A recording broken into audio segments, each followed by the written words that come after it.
النهارده طبعا قررت اعمل لكم بشاميل زي ما انتوا حابين. عملتها لكم في طاجن، بس المشكله ان مش عارفه، انا مش عارفه وشها لونه عامل كده ليه. تعالوا كده شوفوا معايا. عادي يا جماعه، جل من لا يسهو يعني. ها ما تعتبوش عليا او حد يقعد يقول لي مش عارفه ايه، كلنا بنخطأ. يلا تعالوا شوفوا معانا.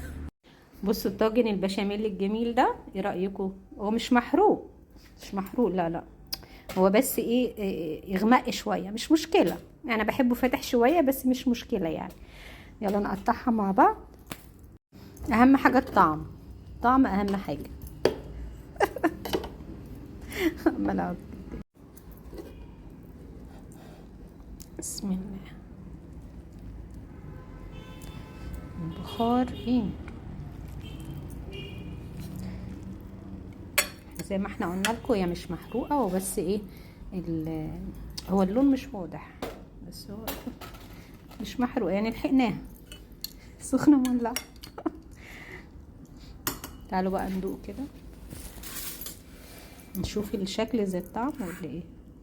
هي طبعا نجريسكو، انا عامله نجريسكو ماشي، الفراخ يعني اهو.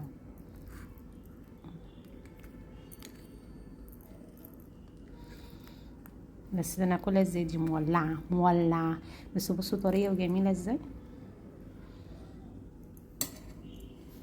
متنسوش يا حبايب قلبي دوسوا لايك ماشي، واكسبلور بقى للفيديو.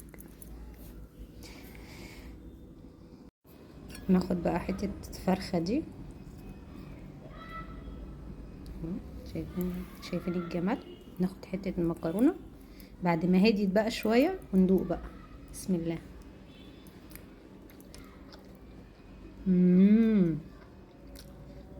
جميل جميل جميل جميل جدا. يلا بينا يلا بينا.